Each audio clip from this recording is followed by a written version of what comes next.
말씀을 위해서 제가 다시 한번 기도하도록 하겠습니다. 하나님 아버지, 저희들에게 요한일서 말씀을 주시고 이 요한일서 말씀을 시작하실 때 앞에서 우리가 이미 예수 그리스도에 대한 고백의 많은 글들을 나눈 것을 다시 한번 요약해서 저희들에게 소개하여 주시고 하나님의 빛 되심을, 하나님의 빛 안에서 사는 것이 무엇임을 우리에게 먼저 가장 심플하고 강력하게 제시해 주심으로 우리의 삶을 점검할 수 있도록 인도하여 주심을 감사합니다. 이 말씀을 저희들이 거부하지 않고 받아들여 우리의 삶을 비출 수 있도록 인도하여 주셨고, 단순히 빛이 우리의 더러운 것만 드러내는 것에서 끝나는 것이 아니라 우리의 더러운 것을 깨끗하게 하고 우리로 빛 가운데 살게 하시는 하나님의 은혜의 능력이 있음을 깨닫고 이 빛 안에서 즐거워할 수 있도록 하나님 우리를 인도하여 주시옵소서. 함께 하심을 믿사오며 예수님 이름으로 기도드리옵나이다. 아멘. 우선 오전에 나눴던 말씀 여러분들이 기억하시면서 오전 예배 참석하지 못한 분들은 이 5가지 퀴즈 내용을 꼭 오늘 예배 후에 성경 공부하기 전에 미리 하나씩 좀 확인해 주실 부탁드립니다. 설명을 하면 내용이 길어져서 여러분들 각자 하고 저희들 좀 이따 공부 시간에 이 내용을 저희들 다시 한번 복습하면서 설명해 드리도록 하겠습니다. 오늘 본문 말씀의 제목은 우리가 전하는 복음의 내용은 무엇인가요? 사실 우리 이 내용만 들어도 그냥 대답할 수 있죠. 여러분 한번 시도를 해보시겠어요? 우리가 전하는 복음의 내용은 무엇이죠? 그렇죠. 예수 그리스도죠. 예수 그리스도께서 무엇 하신 것을 전하죠? 그걸로 끝나면 안 되죠. 그렇죠. 우리의 죄를 대신하여 죽으시고 그 죽음에서 부활하셔서 승리하셨고, 우리의 최종적인 승리는 또 무엇을 통해서 이루어지죠? 다시 오신. 그래서 우리가 예수 그리스도의 복음에 대해서 전할 때는 이 3가지는 여러분 잊으시면 안 돼요. 그가 우리 죄를 대신하여 십자가를 지셨고 우리를 의롭다 하시기 위해서 부활하셨고 이 모든 것을 이루시기 위해서 다시 오신다. 이 3가지가 항상 유기적으로 연결돼야 돼요. 이것을 우리가 한 가지라도 빼거나 어느 한쪽만 크게 부각시키면은 균형을 잡기 어려울 수 있습니다. 그러면 우리가 그 균형 잡히지 않은 곳을 우리 생각으로 막 채워넣게 돼요.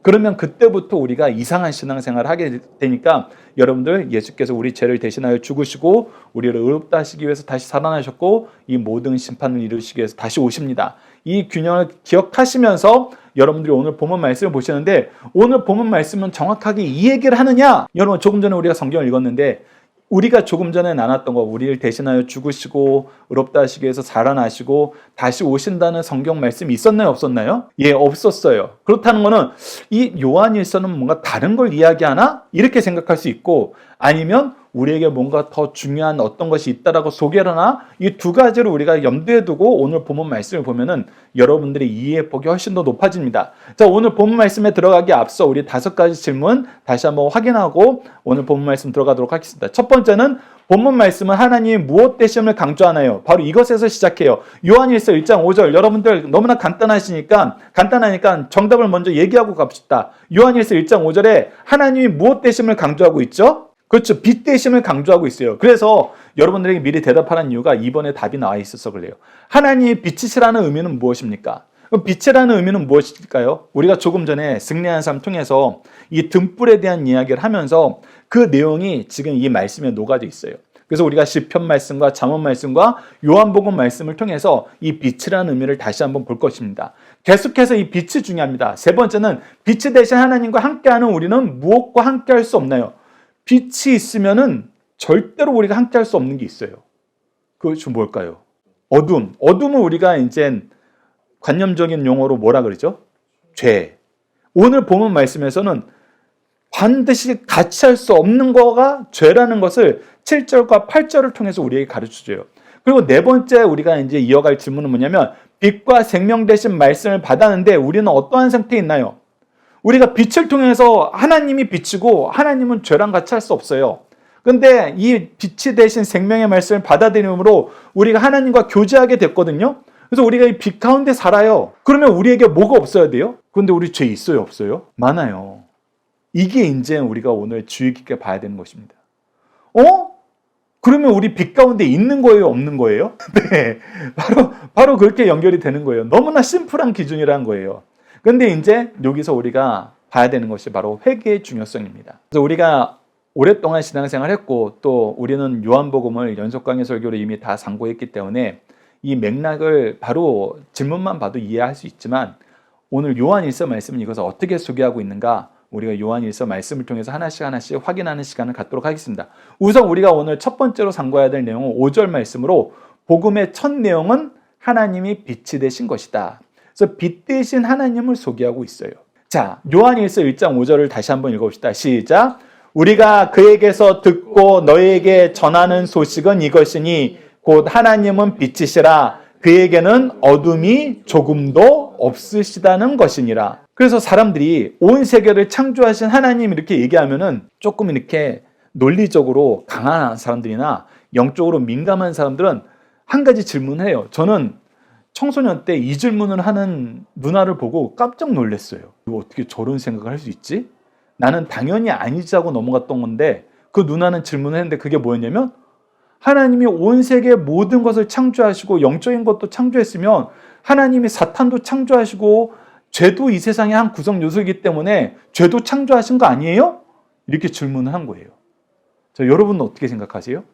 하나님이 죄도 만드셨을까요? 이 세상에 하나님이 안 만드신 건 하나도 없어요. 전제가 굉장히 강하죠. 이 세상에 죄가 있나요 없나요? 그럼 죄는 하나님이 만들었나요 안 만들었나요? 좀 이상하죠. 그러면 좀 더 직접적으로 사탄은 뭐가 사탄이 된 거죠? 천사가. 그러면 사탄도 사실은 그 근본은 천사니까 하나님이 만든 거 아닌가요? 자, 여기서 저 같은 경우는 그거 깊게 생각 안 했어요. 당연히 아니지. 하나님이 죄를 만들었을 리가 없지. 우리 하나님은 그런 하나님이 아니니까.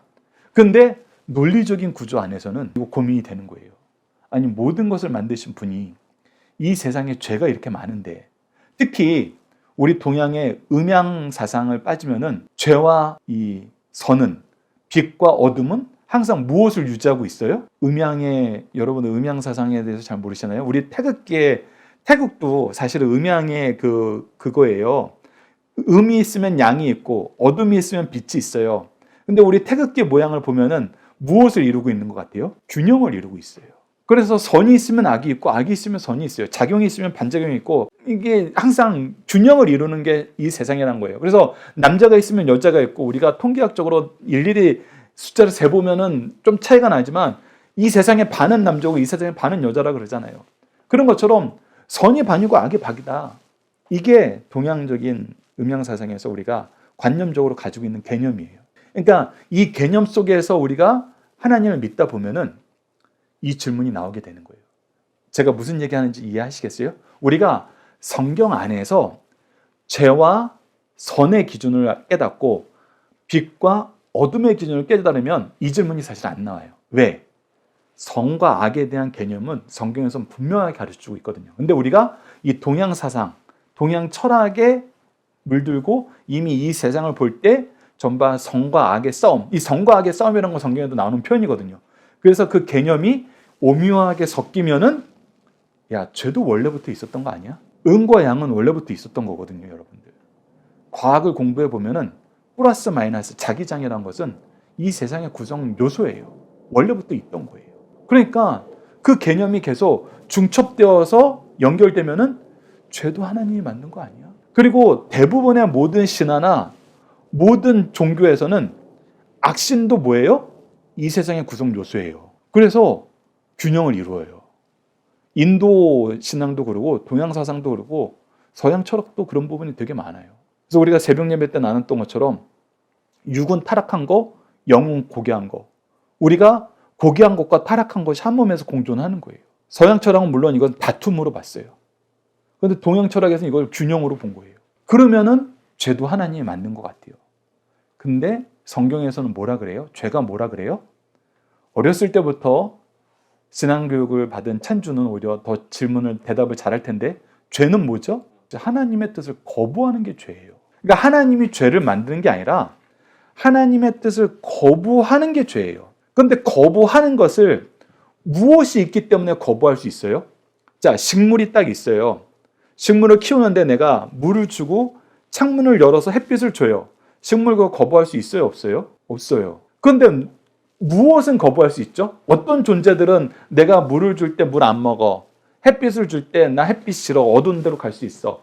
그거는 어떤 존재들은 그걸 거부할 수 있어요?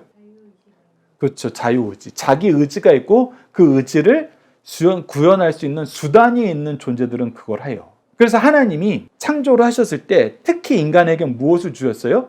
이 자유의지를 주셨어요. 자유의지를 통해서 뭐 하게 만든 거예요?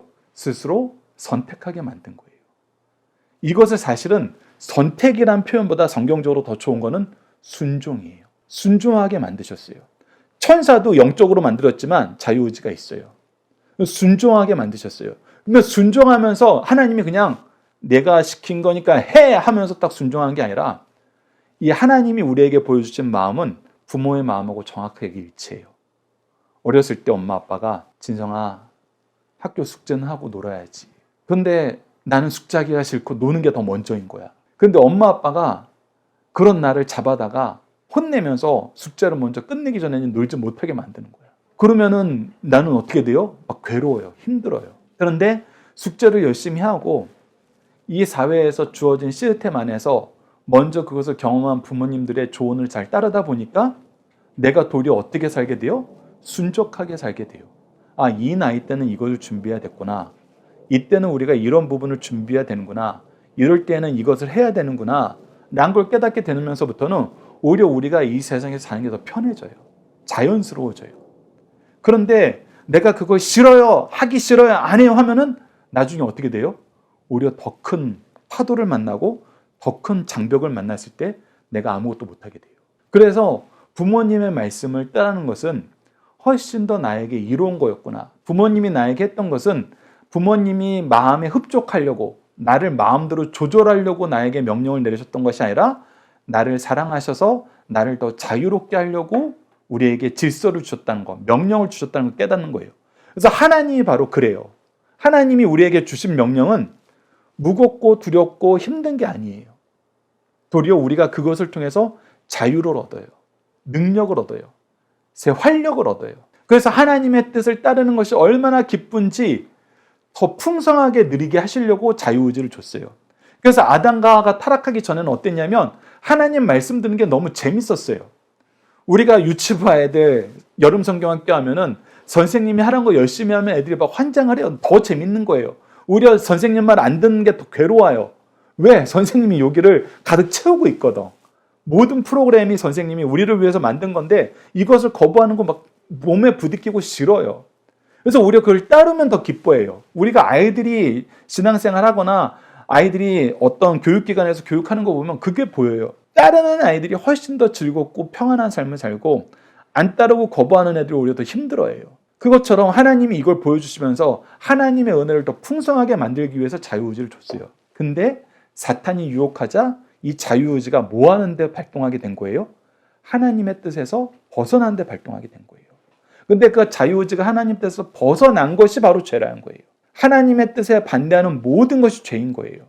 하나님이 싫어하시는 모든 것이 죄가 되는 거예요. 왜? 그게 창조의 질서니까. 그래서 죄는 하나님이 만든 것이 아니라 죄는 하나님께 순종하지 않는 거예요.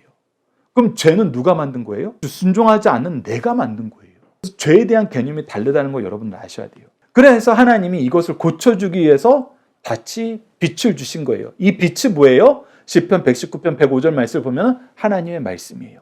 이 말씀이 왔을 때 야 이거는 내가 평상시 하던 건데 이거는 우리 공동체가 다 좋아해서 실천했던 건데 알고 봤더니 하나님이 싫어했던 거구나. 그래서 우리의 죄를 발견하는 거예요. 우리가 잘못된 걸 조율할 수 있게 되는 거예요. 그러면 우리는 어디로 가야 돼 했더니 또 하나님의 말씀인 빛이 우리를 인도하는 거예요. 그래서 잠언 6장 23절 보시죠. 우리 잠언 6장 23절은 굉장히 중요한 말씀이에요. 아주 잘 표현되어 있어요. 우리 함께 읽어봅시다. 시작. 대저 명령은 등불이요 법은 빛이요 훈계는 책망은 곧 생명의 길이라. 하나님의 명령이 바로 등불이 되어서 우리가 무엇이 잘못되는지 확인하게 되고 하나님의 법은 빛이 되어서 우리가 나아가야 될 방향을 우리에게 보여주고 하나님의 훈계의 책망은 우리를 살리는 생명의 길이 된다는 거예요. 그래서 우리에게 말씀을 주신 거예요. 그래서 요한복음 1장 4절은 그 안에 생명이 있으니 이 생명은 사람들의 빛이라. 예수 그리스도의 말씀은 생명의 빛이고 이 생명은 사람들 안에서 우리가 새롭게 되는 하나님의 은혜를 누리게 되는 바로 그 씨앗이 되면서 열매가 된다는 거예요. 요한복음 8장 12절을 보시죠. 예수께서 또 말씀하여 이르시되 나는 세상의 빛이니 나를 따르는 자는 어둠에 다니지 아니하고 생명의 빛을 얻으리라. 못한다? 어둠을 다니지 않고 생명의 빛을 얻는다. 요한일서 1장 5절 말씀과 맥락이 같죠. 하나님은 빛이시니 그에게는 어둠이 조금도 없다. 어둠에서 벗어나는 것은 하나님의 빛으로 사는 거예요. 그래서 우리가 오늘 말씀에서 대명제가 뭐냐면 빛은 어둠과 함께 할 수 없다는 겁니다. 6절, 7절에서 그 얘기를 보여줘요. 요한일서 1장 6절을 먼저 보시죠. 만일 우리가 하나님과 사귐이 있다 하면서 하고 어둠을 행하면 거짓말을 하고 진리를 행하지 않는 것이니라. 아니 우리가 하나님과 같이 있는데 어떻게 죄를 범해? 하나님은 죄를 용납하지도 않고 죄가 하나님하고 가까이 할 수도 없어. 근데 너희들이 거짓말을 해? 그러면은 하나님의 진리의 빛이 너희에게 없는 거지. 이것은 참인가요? 거짓인가요? 참이에요. 여러분 우리가 리트머스지를 가지고 우리가 보기에는 똑같은 물이지만 넣어보면 산성과 알칼리성의 차이를 느끼게 되잖아요. 넣어보면 바로 드러나요. 그러니까 우리가 하나님과 사귐이 있다 그랬는데 우리 속에 하나님의 말씀이 딱 들어갔더니 너 거짓말쟁이네? 너 진리대로 행하지 않네? 우리 볼 수 있어요? 없어요? 바로 봐요. 십계명에서 거짓말하지 말라 그랬는데 거짓말해요. 그럼 우리 빛이 있는 거예요? 없는 거예요? 없는 거예요. 하나님과 사귐이 있는 거예요? 없는 거예요? 없는 거예요. 그래서 요한일서 1장 7절은 계속해서 이어서 얘기합니다. 그가 빛 가운데 계신 것 같이 우리도 빛 가운데 행하면 우리가 서로 사귐이 있고 그 아들 예수의 피가 우리를 모든 죄에서 깨끗하게 하실 것이요. 그래서 우리가 오히려 이 빛으로 살고 빛으로 가면은 하나님께서는 우리를 깨끗한 삶으로 인도해 주세요. 그래서 우리 삶에서 무엇이 제거가 돼요? 이 거짓, 죄악, 진리가 아닌 것이 제거가 돼요. 그런데 이제 이 말씀으로 여러분들에게 질문을 하는 거예요. 여러분들은 빛에 사시나요? 빛 바깥에 사시나요? 왔다 갔다. 왔다 갔다는 결국 있다는 거죠. 없다와 있다가 있는데 왔다 갔다는 있다는 거잖아요. 있다 없다 있다 없다는 있는 거니까. 그래서 에베소서 5장 14절에 그러므로 이르시기를 잠자는 자여 깨어서 죽은 자들 가운데 일어나라. 그리스도께서 너에게 비추시라. 하나님의 빛이 얼마나 강력하다고 얘기하냐면 죽은 자들에게 비췄을 때도 일어난다는 거예요. 그러니까 우리가 죄와 사망의 권세를 이길 수 있는 것이 예수 그리스도의 빛이라는 거예요. 근데 우리가 왜 죄의 권세에 아직도 이렇게 매여 있지? 왜 매여 있지? 자, 왜 그런지 오늘은 첫 번째 이유부터 가르쳐 줘요. 자, 그것이 이제 세 번째 달라. 8절에서 10절입니다. 표시가 잘못됐네요. 8절에서 10절입니다. 거짓으로 살 것인가? 은혜로 살 것인가? 자, 이 부분이 문제예요. 하나님이 말씀은 아주 오래전부터 줬어요. 그리고 말씀하고 상관없이 하나님이 말씀을 주신 게 먼저예요. 이스라엘 민족을 보면 압니다. 말씀을 주신 게 먼저예요. 구원하신 게 먼저예요. 애굽에서 구원하신 게 먼저예요. 말씀을 주신 게 먼저예요. 구원이 먼저죠. 우리가 읽고 있는 모세오경, 창세기, 출애굽기, 레위기, 민수기, 신명기는 언제 적혀졌어요? 모세가 이스라엘 민족을 애굽에서 이끌어낸 다음에 광야에서 적었어요. 광야에서. 그러니 이 말씀을 주신 것보다 특히 첫 번째 하나님이 인생들에게 직접 써서 주신 말씀이 뭐예요? 십계명. 그 십계명이 먼저예요? 애굽에서 구원이 먼저예요? 구원이 먼저예요. 너희들은 내 백성이라 거룩한 나라라. 이 선언이 먼저예요? 말씀이 먼저예요? 선언이 먼저예요. 그러니까 우리가 먼저 은혜를 받았어요. 그리고 이 은혜를 받는데 모세나 아론처럼 크게 쓰임받은 사람들이 있어요. 근데 이 사람들이 우리 인간적인 경험을 하지 못하는 게 뭐냐면 하나님 말씀대로 보면 분명히 나 죄인데 나 죄인이라는 걸 인정하기가 싫은 거예요. 왜 인정하기가 싫을까요? 왜 인정하기가 싫을까요? 자, 여러분들, 제가 드러나면 안 되는 엄청난 죄를 졌어요. 예를 든 거예요. 근데 그거를 제가 혼자서 하나님 앞에 고백할 때는 내가 이 죄라는 걸 인정하는 게 쉬울까요? 어려울까요? 근데 지금 이 자리에서 여러분 앞에서 고백하라 그런 거예요. 쉬울까요? 어려울까요? 엄청 어려워요. 근데 내가 고백하기도 전에 찬주가 그걸 미리 알았어. 그래서 목사님, 아버지, 그렇게 사시면 안 되죠. 하나님 앞에 빨리 회개하세요. 이런 얘기를 한다 그랬을 때 제가 아무리 수용적이고 겸손한 아버지며 목사라 그래도 제가 이 얘기를 지금 이렇게 설교하는 앞에서 얘기를 들었을 때 어떻게 반응할 것 같아요? 야, 너 뭐 달라? 뭐 나보다 깨끗해? 솔직히 저는 그럴 것 같아요.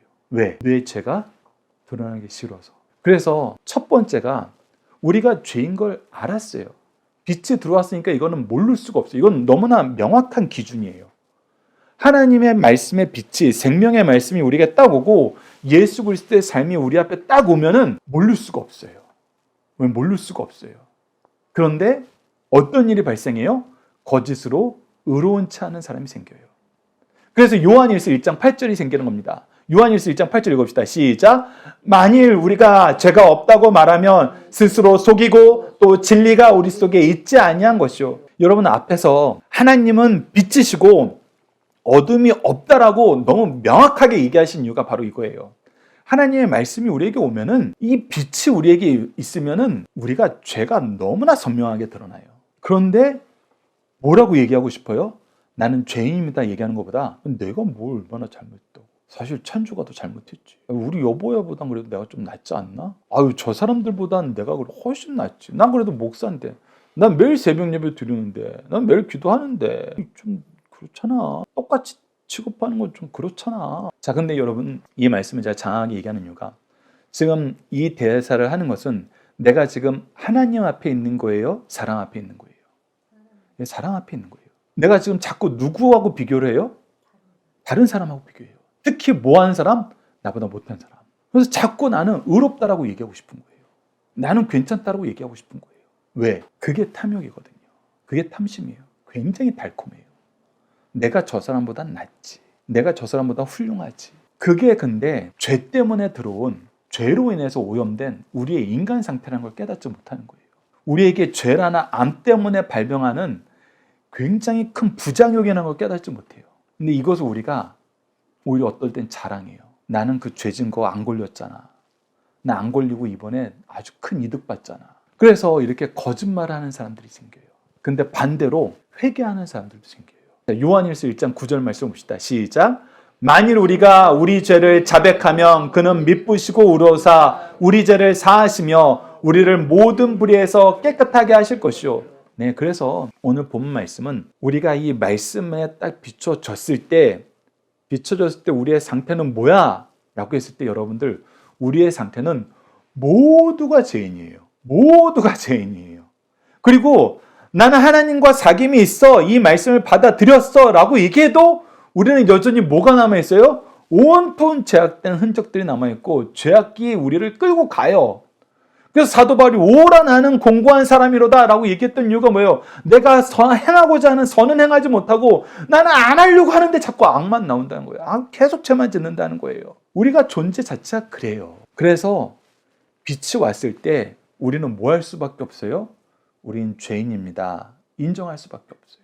그런데 그 인정하는 거를 싫은 사람들이 있어요. 왜? 내 창피하니까. 그래서 아닌 척해요. 근데 그런 사람을 성경에서는 또 한 단어로 표현을 합니다. 뭐한 사람이에요? 교만한 사람이에요. 어떻게든 높아지려고 해요. 내가 그래도 아빠인데 찬주보단 그래도 좀 높은 자리에 있어야지. 근데 내 죄를 고백하면은 절대 찬주보다 높은 자리에 있을 수가 없어요. 왜요? 내 죄가 찬주죄보다 많은 걸 인정하지 않을 수가 없거든. 오래 살면 오래 살수록 죄가 더 많아요. 그래서 제가 이전에서도 학생애들한테 계속 얘기했던 게 내가 목사여도 너희들의 죄를 대신하여 속죄의 제물은 될 수 없다. 도리어 내 죄가 너희들보다 더 크다. 그래서 우리의 속죄의 제물이 되실 수 있는 유일한 분은 누구시다? 죄가 없으신 예수 그리스도시다. 그래서 우리가 빛이 들어왔을 때는 어떤 반응을 하느냐가 중요해요. 드러나는 건 죄예요. 죄인다는 거는 차이가 없어요. 그래서 우리가 세 번째로 상고해야 될 8절로 10절은 거짓으로 살 것인가 은혜로 살 것인가요? 10절 말씀은 거짓으로 살 것인가 은혜로 살 것입니다. 제가 성경 구절을 다 잘못 적어놨네요. 자, 특히 이 말씀을 이해하기 가장 쉽게 우리에게 예수님이 예로 들어주신 말씀이 바로 누가복음 18장 10절에서 14절입니다. 이 말씀 여러분들 보시면서 잘 들어보세요. 제가 읽어드리겠습니다.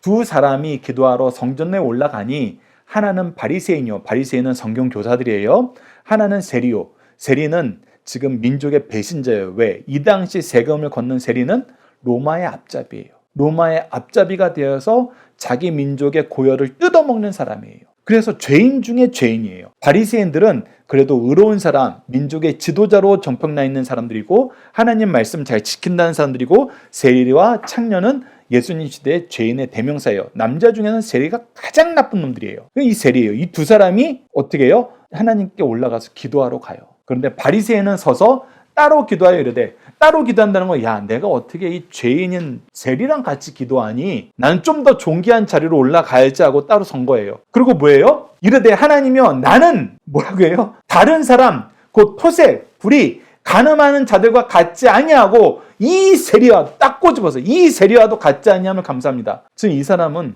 하나님 앞에 서 있어요? 사람들 앞에 서 있어요? 네, 이 사람은 하나님께, 말은 하나님께 기도인데 지금 이 얘기 좀 누구 들으라고 하는 거예요? 사람들이라고. 너 세리, 너 다 잘 들어. 너 지금 그따위로 사는데 내가 얼마나 거룩하게 사는지 알아? 이 얘기하고 있는 거예요. 자기 의를 자랑하는 거예요. 그러면서 자기 의를 더 구체적으로 자랑합니다.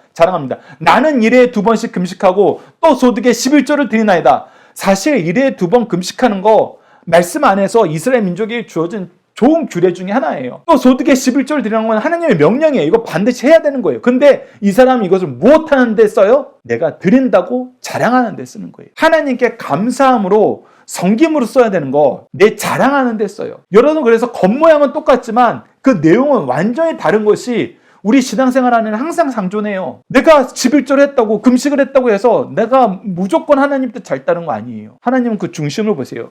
그래서 예수님이 계속 얘기하는 거예요. 너희들이 이것도 하고 저것도 해야 되니라. 형식도 잘 지키지만 그 내용도, 근본 취지도, 마음도 하나님 앞에 순전한 제사로, 순전한 헌신으로 나아가야 된다는 거예요. 근데 이 세리는 뭐예요? 하나님께 기도한다고 하지만 사람들 앞에서 자기를 자랑하는 거고, 하나님의 규례를 지킨다고 하지만 자기의 의를 드러내는데 이 하나님이 주신 선한 제도를 이용할 뿐이에요. 그런데 세리를 보라는 거예요. 세리는 멀리 서서 감히 눈을 들어 하늘을 쳐다보지도 못하고 내가 어떤 존재라는 걸 인정하는 거예요. 내가 죄인입니다 인정하는 거예요. 그리고 다만 가슴을 치며 한탄하는 거예요. 저 왜 또 이럴까요? 저는 죄를 이길 힘이 없네요. 하나님. 내가 연약함을 고백하는 거예요. 애통하는 거예요. 그래서 우리가 팔복에서 심령이 가난한 자 있을 때 이 가난의 표현이 의미가 뭐라 그랬어요? 은혜가 아니면 살 수 없는 존재, 도와주지 않으면 살 수 없는 존재예요. 그래서 가슴을 친다는 거, 그걸 인정하는 거예요. 그래서 뭐라 그래요? 하나님이여 불쌍히 여기소서. 하나님이 불쌍히 여기지 않으면 저 죽습니다. 죽어요. 하나님. 나는 죄인이로소이다. 자기가 의롭다라고 얘기한 사람은 무엇을 인정하지 않아요? 자기가 죄인이라는 걸 인정하지 않아요. 근데 다시 한번 강조합니다만 하나님의 말씀 앞에 서면은 여러분 너무 선명하게 드러나요. 이거는 어려운 거 아니에요. 복잡한 거 아니에요. 단순하고 명료한 거예요. 그런데 반응은 인정하지 않는 사람이 있고 인정하는 사람이 있는 거예요. 인정하는 사람이 어떤 사람이라는 거예요? 은혜로 사는 사람이라는 거예요. 인정하지 않는 사람이 어떤 사람이라는 거예요? 거짓으로 사는 사람이라는 거예요. 그래서 예수님이 이 두 경우에 대해서 평가를 하십니다. 정의를 내려주세요. 내가 너희에게 이르노니 이에 저 바리새인이 아니고 이 사람, 이 세리, 이 자기 죄를 고백한 사람이 의롭다 하심을 받고 그의 집으로 내려갔느니라. 하나님 앞에 죄인이 아닌 존재는 없어요. 그런데 회개하지 않고 자꾸 나 잘했죠, 나 멋있죠, 나 이 정도면 훌륭하죠, 이 얘기만 하면서 거짓말만 하는 거예요. 도리어 하나님 앞에 나와서 기도한 것까지도 뭐 하는 게 돼버렸어요? 하나님 앞에 죄를 짓는 거, 하나님이 싫어하는 교만을 나타낸 거니 오히려 기도하는 이것까지도 죄로 만들어버렸어요. 그것이 거짓으로 사는 사람들의 결과입니다. 그래서 우리가 요한일서 1장 10절 말씀을 보면 만일 우리가 범죄하지 아니었다고 하면은 저 잘했죠? 저 이 정도면 괜찮죠? 하면은 그것이 도리어 무엇을 만드는 거라고요? 하나님을 거짓말하는 이로 만드는 것이니라. 아니 하나님의 말씀의 기준을 딱 주시고 말씀의 기준으로 우리 죄를 드러나게 하셨는데 이 정도면 괜찮잖아요. 아니야 너 죄 있어. 아이 그래도 이 정도면 훌륭하죠. 아니 너 죄인이라니까. 아 그러지 마시고 그냥 인정해 주세요. 이렇게 싸우는 거예요 지금. 도리어 이제 하나님이 거짓말장이라고 우기는 데까지 가는 거예요. 근데 그것은 도리어 무엇을 우리에게 가르쳐 준다? 하나님의 말씀이 우리 속에 없다는 것이다. 굉장히 심각한 말씀이에요. 하나님의 말씀이 우리 속에 없다는 것은 우리가 새벽 예배 1절에서 4절 말씀을 통해서 확인하면은 우리는 하나님과 상관없는 삶을 살고 있다는 거예요. 하나님과 하나 되지 못했다는 거예요. 그래서 이 죄를 인정하는 건 너무나 중요합니다. 그래서 시편 14편 2절에서 3절에 이렇게 기록되어 있어요. 여호와께서 하늘에서 인생을 굽어 살피사 지각이 있어. 이제 하나님이 주신 지혜가 있어. 하나님을 찾는 자가 있는가? 하나님을 의지하면서 사는 자가 있는가? 하나님 기준대로 사는 자가 있는가? 하나님과 함께하는 걸 즐거워하는 자가 있는가? 보려고 찾아봤는데 결론이 뭐였다고요? 다 치우쳐 함께 더러운 자가 되고 선을 행하는 자가 없다. 아니 그나마 잘하던 놈들도 오히려 넘어가 버리는 거예요. 같이 악을 행하는 거예요. 이게 죄의 무서운 점이에요. 그래서 로마서 3장 10절에서는 이 시편 14편 2절로 3절을 인용해서 더 분명하게 얘기합니다. 기록된 바 의인은 없나니 하나도 없도다. 하나님 앞에 깨끗한 인생 없어요. 그래서 하나님이 빛이다라고 얘기하시고 이 빛이 우리 가운데 와서 우리를 밝히 드러냈다라고 얘기하는 이유는 뭐냐면 우리에게 무엇이 있어야 된다? 회개가 있어야 된다는 가르치는 거예요. 근데 우리가 이미 마태복음을 통해서 요한복음을 통해서 확인했던 것처럼 회개가 중요한 이유가 뭐예요? 회개가 중요한 이유가 뭐예요? 우리가 특히 마태복음을 보면은 세례 요한과 예수님의 첫 번째 설교, 첫 번째 선포가 동일해요. 그게 뭐죠? 회개하라, 천국에 가까웠느니라. 이건 연결돼 있어요. 회개하지 않으면 천국에 가까웠는데도 천국을 못 봐요. 특히 하나님 나라, 천국에 대해서 얘기할 때 우리가 눈에 보이는 그 나라의 완성을 얘기하기보다는 먼저 하나님이 선제적으로 하시는 역사가 있는데 그게 뭐냐면 하나님의 통치예요. 하나님이 통치하신다는 걸 보여주는 거예요. 예수 그리스도야말로 하나님이 통치하신다는 걸 보여주는 가장 완벽한 증거예요. 사람들은 내가 예수를 죽였어. 가룟 유다가 내가 예수를 팔아서 예수를 죽였어. 이 대제사장 그룹들이 내가 예수를 십자가에 빌라도에게 팔아서 죽였어. 빌라도가 내가 권세가 있으니까 예수를 죽였어. 이렇게 세상 사람들은 자기가 죽인 줄 알았지만 이미 요한복음 말씀을 통해서 하나님이 얘기했어요. 한 사람이 죽어 모든 민족이 구원받게 하시는 하나님의 은혜의 역사, 구속을 이루게 하시기 위해서 그들을 쓰셨다. 그러면서 예수님이 가룟 유다한테 뭐라 그래요? 인자는 하나님께서 정해주신 대로 가지만 인자를 판 자는 죄가 있다. 차라리 날지 않았으면 좋을 뻔했다. 하면서 하나님의 뜻이 이루어져요. 하나님의 구원의 역사는 이루어져요. 근데 그 안에서 끊임없이 하나님의 말씀을 거절하는 자들은 결국은 그 죄악의 심판을 받게 된다는 거. 그래서 하나님 회개하지 않으면 무엇을 깨닫지 못한다? 하나님 나라를 깨닫지 못하고 하나님 나라의 통치를 힘써 거역하는 존재가 된다. 그래서 회개해야 그리스도의 은혜를 누리게 된다. 그래서 회개가 중요한 거예요. 그래서 하나님이 빛 되심을 먼저 얘기해 준 거예요. 너희들이 지금 이 빛을 거부하고 있나 안 하고 있나 분별해 봐라. 여러분 우리는 거짓으로 살지 맙시다. 우리가 조그맣게 교회를 시작할 때 가장 먼저 잘 실천해야 될 부분이 이 부분이에요. 그래서 우리가 모여서 기도 모임 나눌 때 회개의 기도가 반드시 있어야 돼요. 회개를 할 줄 알아야 돼요. 그리고 더더군다나 가장 중요한 거, 여러분들이 리더가 되셨을 때 가장 중요한 거, 이거 반드시 기억하십시오. 자, 한국교회에서 가장 문제가 된 것이 무엇이냐면 기도 모임을 해서 그 기도 모임에서 한 사람이 자기의 죄악을 고백을 했어요. 근데 그 죄악의 고백을 듣자 그것을 그 그룹의 리더가 소문을 내기 시작한 거예요. 그래서 그 소문 때문에 그 사람이 교회에서 신앙생활을 못하게 되는 경우까지 오게 됐어요. 그 다음부터는 교회에서 절대 자기 죄 고백 안 합니다, 사람들이. 여러분 이것은 리더가 완전히 세속화된 거예요. 왜 그러느냐? 하나님은 죄의 문제를 누구에게 맡기셨어요? 우리의 대제사장 대신 예수 그리스도께 맡겼어요. 그리고 여러분 우리가 오후 예배 때 성경이 우리에게 가르쳐주는 거 해가지고 예수님의 삼중직에 대해서 왕 되시고 선지자 되시고 제사장 되신 거 우리가 보고 오늘은 선지자, 다음 주에는 제사장 되신 걸 보는데 제사장의 역할이 뭐예요? 이 사람의 죄의 문제를 내 문제라고 생각하는 거예요.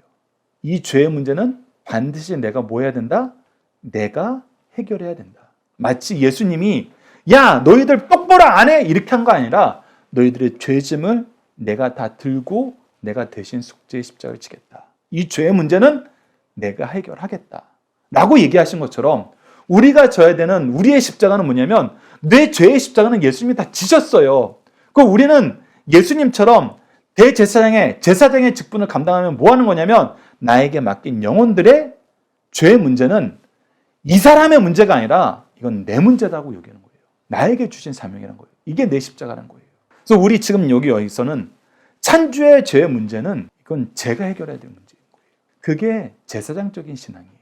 그런데 내가 이걸 가지고 사람들에게 소문내고 이 사람을 멸시하고 이 사람이 수치심 때문에 교회에서 나가게 되는 단초를 제공했다. 이건 내가 대제사장이 된 게 아니라 하나님이 주신 제사장의 직분을 감당하는 게 아니라 내가 마귀가 된 거예요. 내가 사탄이 된 겁니다. 그래서 여러분들 오늘 말씀에서 우리는 이 단계까지 좀 봤으면 좋겠어요. 죄의 문제는 먼저 된 사람이 책임져야 돼요. 더 심각하고 더 진지하게 접근해야 돼요. 그래서 우리가 더 많이 기도해야 돼요.